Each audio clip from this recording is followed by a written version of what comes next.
What's up, everybody? Welcome to BioS3 Raw TV.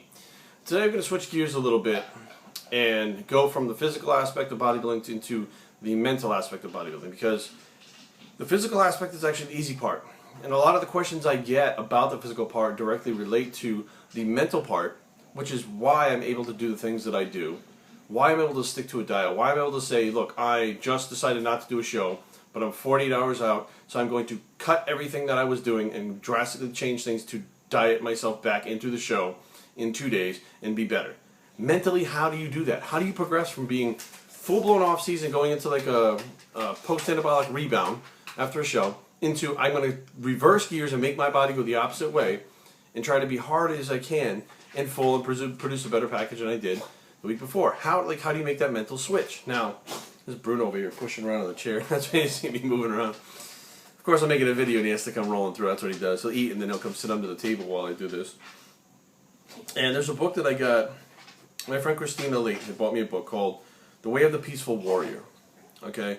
I had been going through some shit in my personal life, like heroin addiction and things like that. But I was an aggressive individual.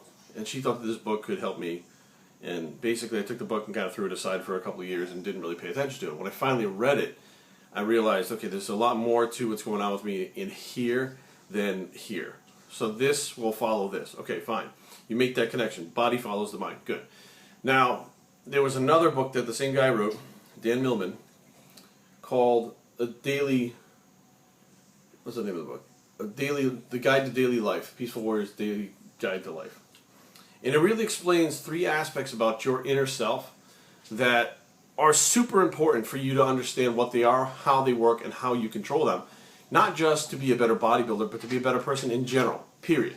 So these are 3 things that I feel everyone watching these things, and even people that are not watching them, take this video and send it to them if they're having any kind of issues, even if they just want to just become a better person in general, or just be better at work or better at whatever. This is a way to do it. I mean, the way to do it. So there are 3 selves. Okay, inside of you there are 3 things. One is called the basic self, one is called the conscious self, one is called the higher self. Alright? And each one of these things interact. It's a trinity that's inside of you. This is not a religious thing, by the way. It's just so you guys know. And they're constantly battling for control. All the time.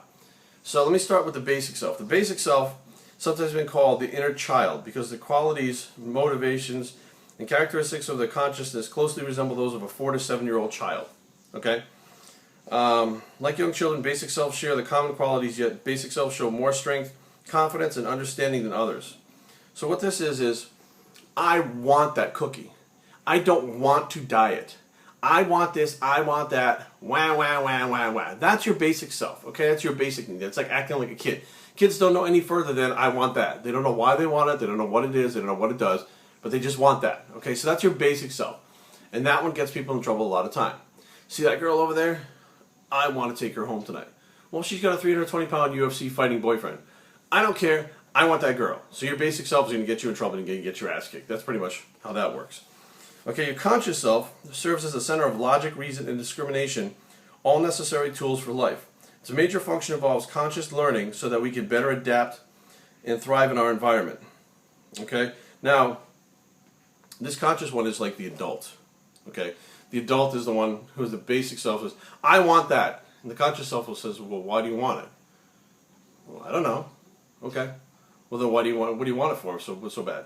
And then your conscious self is the one that makes the decision, well, I don't really want it that bad. I want it because I want it, but there's really no reason for me to want it.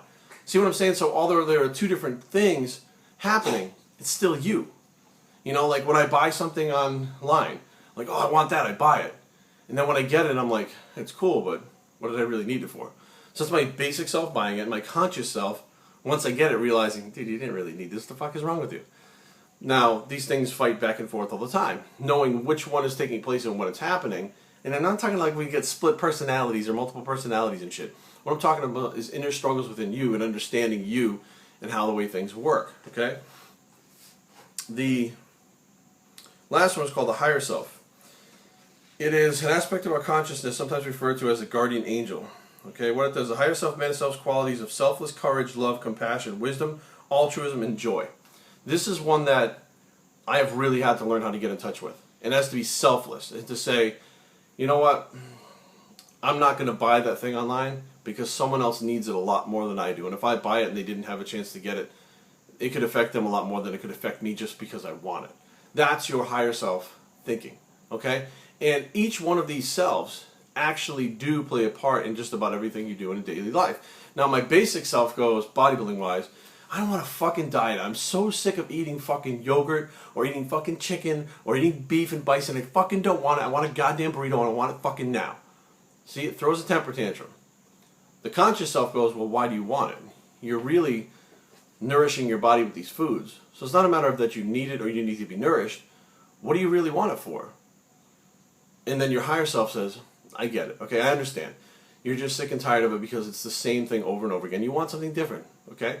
Totally understand that. Then your conscious self again says, in 5 weeks you're going to have anything you want. Okay? Anything you want is going to be open to you after your competition's over. And then you'll feel good about it, the fact that you went through with it, you did what you had to do, and then you could have everything you wanted to afterwards. So basically you can get your cake and eat it too. It's just a matter of time.